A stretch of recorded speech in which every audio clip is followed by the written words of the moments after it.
Monsieur Viola, vous présidez le groupe de gauche à l'Assemblée des départements de France. Ici, il y a des élus de tous les territoires, de tous bords politiques. Quel est votre message aujourd'hui?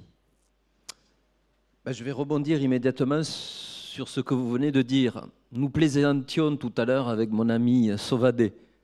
Qui aurait dit, il y a 2 ans, que tous les deux nous tiendrions un meeting à Marseille, main dans la main? Ça, c'est à mettre au crédit et dans la colonne exploit réalisée par le gouvernement et le président de la République. Je ne l'aurais jamais cru. Si on est ensemble, je crois qu'on a un bel exemple là de notre collègue et de ce que fait le département de la Drôme, mais comme beaucoup de départements qui se sont investis sur ces questions du numérique, parce que nous sommes chefs de file en matière de solidarité territoriale. On parle beaucoup des solidarités humaines, mais il y a aussi les solidarités territoriales. Mais pendant combien de temps pourrons-nous tenir cette intervention, ces investissements? Parce qu'on nous dit, mais allez-y, investissez. Sauf que si nous sommes étranglés, garrottés au niveau de nos dépenses de fonctionnement, nous n'aurons plus les moyens d'investir. Et je crois qu'aujourd'hui, moi, le message que je veux faire passer, c'est que depuis 1 an et demi, maintenant, la parole publique, la parole de l'État a été discréditée. Et on l'a vécu très directement, malheureusement, au niveau des départements. On le disait tout à l'heure, on négocie depuis des années, et ils sont nombreux, les gouvernements qui se sont succédés, sur la question de la compensation des allocations individuelles de solidarité. Nous assurons la solidarité nationale pour le compte de l'État, les départements. Et pourtant, aujourd'hui, eh bien, nous sommes compensés, il manque 5 milliards d'euros annuels qui sont pris sur les budgets des départements. Alors vous me direz, ça vient de la poche des citoyens. Oui, mais ce n'est pas la même chose, quoi. Parce que ça vient des impôts locaux et qu'il n'y a pas la même répartition. Et que donc, il n'y a pas ce côté de solidarité locale, parce que parfois, ce sont ceux qui sont les plus touchés, qui ont le plus d'allocations, qui vont devoir augmenter le plus les impôts pour faire face et donc pénaliser 2 fois la population. Donc, allocation de solidarité, on discute, et même le fameux rapport Richard Burr disait il faudrait quand même que les départements aient entre 600 millions et 1 milliard d'euros. Bon, bien sûr, le rapport Richard Burr a dit 600 millions d'euros, ça suffira.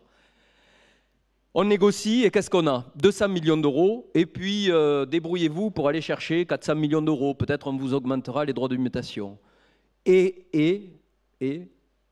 parce que le Premier ministre a été vexé un soir, après une réunion, une assemblée générale de l'ADF, où nous avons dit que nous ne signerons pas majoritairement ces fameux contrats léonins qui sont une atteinte à la décentralisation, eh bien, via les Échos, effectivement, on nous a dit, eh bien, nous retirons notre proposition. On en a connu chacun dans nos gouvernements respectifs, des premiers ministres ou des présidents de la République assez rigides, qui nous disaient c'est à prendre ou à laisser. Mais au bout du compte, on négociait et on arrivait à trouver des terrains d'entente. Là, on nous a dit c'est à prendre ou à laisser, et puis on nous a dit on enlève, et donc débrouillez-vous. J'aurais pu parler aussi des mineurs non accompagnés, où la réponse de l'État n'est pas du tout à la hauteur. Plus d'1 milliard d'euros, 200 millions l'année dernière sur le budget des départements, des équipes, parce qu'il faut parler aussi des conditions des équipes qui s'occupent de ces jeunes, et qui sont elles aussi en difficulté devant une arrivée importante et qui veulent accueillir dans les meilleures conditions.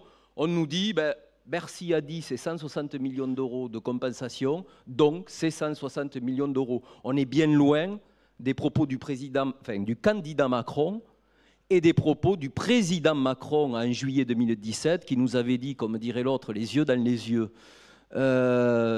à l'Élysée, ce n'est pas un problème des départements, l'État prendra toutes ses responsabilités sur la question de l'accueil des mineurs non accompagnés. Et enfin, je pourrais parler aussi de la parole qui avait été donnée par rapport aux relations entre les métropoles et les départements, où on nous avait dit au grand Dieu, mais non, tout se fera sur la base du consensus. Et où on apprend qu'il y a des réunions qui se font comme ça en douce à l'Élysée, en plein été, sans que nos collègues des départements soient consultés. Donc voilà, moi je voulais dire que cette parole, elle a été malheureusement pour nous, au niveau des départements, discréditée. Et moi j'ai envie de dire au gouvernement et au président de la République, Monsieur le Président de la République, vous êtes garant de la Constitution. Alors là, c'est le constitutionnaliste qui parle, mais ces choses-là, tout le monde les connaisse. Et la Constitution, elle a un très bel article, c'est l'article 1. Et l'article 1, il dit que la République, elle est indivisible, laïque, démocratique et sociale. Et il a été rajouté en 2003, son organisation est décentralisée. Donc n'en déplaise au gouvernement, n'en déplaise au président de la République, l'organisation de la République, elle est décentralisée. Et il n'y a pas deux démocraties en France. Il n'y a pas que la démocratie qui est le résultat sorti des urnes en 2017. Il y a aussi la démocratie qui s'est exprimée dans toutes les élections locales. Et donc, nous devons, comme le président de la République, avoir le respect et être respectés parce que, comme l'État, nous sommes la République. Même au niveau mondial, on a compris que sans les territoires, on ne pouvait rien faire. Les objectifs du développement durable, agir local, penser global. Tout le monde sait aujourd'hui qu'aucune politique publique dans le monde ne peut être menée sans que les territoires s'impliquent. Eh bien, je dis au gouvernement, la France ne pourra pas réussir si nous n'allons pas ensemble dans le même sens. Merci.